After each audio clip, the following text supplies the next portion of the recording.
Humans किस तरीके से अडेप्टेशन और क्लाइमेटिक चेंजेस के हिसाब से ह्यूमनॉइड्स से बाद में जाके होमिनिड्स बनते हैं। अब यहाँ पे एक बहुत इम्पॉर्टेंट बात समझने की है जो आज हम डिस्कस करेंगे।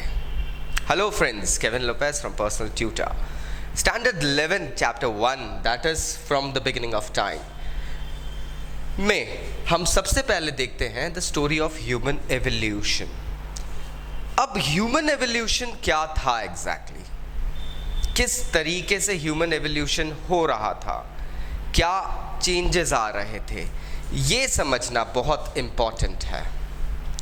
काफ़ी सारी थ्योरीज, काफ़ी डिबेट्स, काफ़ी आर्कियोलॉजिस्ट के बीच में दो राय निकल के आ रही थी कि ह्यूमंस 5.6 मिलियन ईयर्स अगो से लेके ऑलमोस्ट 160,000 ईयर्स अगो तक का सफ़र तय करते हैं और मॉडर्न ह्यूमन निकल कर आता है जो हम हैं, जिसकी सोचने समझने की शक्ति, टूल्स को यूज़ करने की, फूड को ग्रो करने की, ये सारी शक्तियाँ इसके मन में कहाँ से आती है। हम देखते हैं कि मॉडर्न ह्यूमंस की अगर हम एवोल्यूशन या एग्जिस्टेंस देखें तो कुछ मॉडल्स रखे गए थे। एक मॉडल काफ़ी फेमस है, रिप्लेसमेंट और कंटिन्यूटी मॉडल। ये मॉडल इस तर्क को बहुत ही प्रगाढ़ रूप से रखता है। It actually emphasizes on the fact that there was a sudden change in all the regions across the globe in the genus of the mankind. कुछ ऐसे चेंजेस आए थे जिस कारण से इनके जेनेटिक स्ट्रक्चर में चेंज हुआ, इनके एनाटॉमिकल स्ट्रक्चर में चेंजेस हुए। वो सब चेंजेस के एविडेंसेस हमें मिलते हैं फॉसिल्स जो होते हैं। फॉसिल्स के कारण हमें पता चला ओमो एक जगह है इथियोपिया, अफ्रीकन सब कॉन्टिनेंट में, जहां पे चेंजेस विजिबली दिखे थे।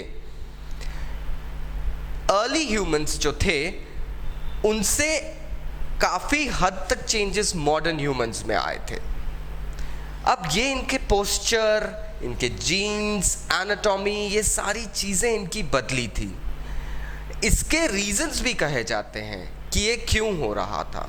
परहैप्स देखा जाता है कि ह्यूमंस की एक main habit that is adaptation के कारण ये चेंजेस आए। ह्यूमंस सडनली स्क्रैम्बल होने लगे पूरे ग्लोब में। They started moving out in all directions.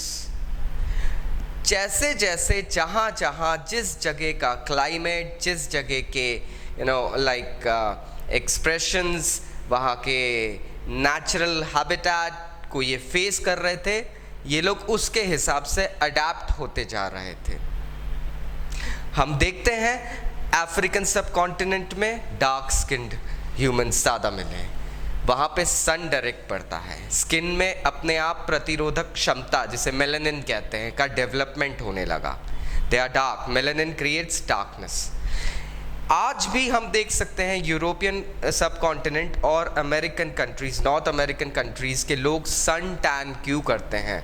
They want to create the level of melanin in their skin so that they don't get easily prone to certain skin diseases like eczema and allergy and all things. तो ये adaptation हम जो देख रहे हैं वो चीज़ काफ़ी expressive है। हम रिसेंटली एक वायरस के बारे में बात करते हैं, कोविड-19। हालांकि कोरोना वायरस काफ़ी टाइम से एग्जिस्ट करते आया है, but covid was it was a mutation and that was severe. It happened so that human body एक वक्त के बाद में एंटीबॉडीज़ डेवलप करने लग गई, एक तरीके से इम्यूनिटी डेवलप होने लग गई थी ह्यूमंस के अंदर। उस वायरस की एक्सट्रीमिटी जो थी वो लेस होने लग गई। This is the way the replacement model और कंटिन्यूटी मॉडल यही बताता है कि human beings actually adapted themselves to the conditions prevailing around them the climate, the vegetation, the habitat, and then atmosphere के हिसाब से they went ahead and changed. The body itself changed, the genetics, the anatomical process and everything. I hope now you got the topic. It's quite easy topic to understand, my friends. Still अगर कोई doubt है नीचे comment box से comment करिए. I'll be going ahead and contacting you and replying back as well. Thank you very much. Take care. Bye bye.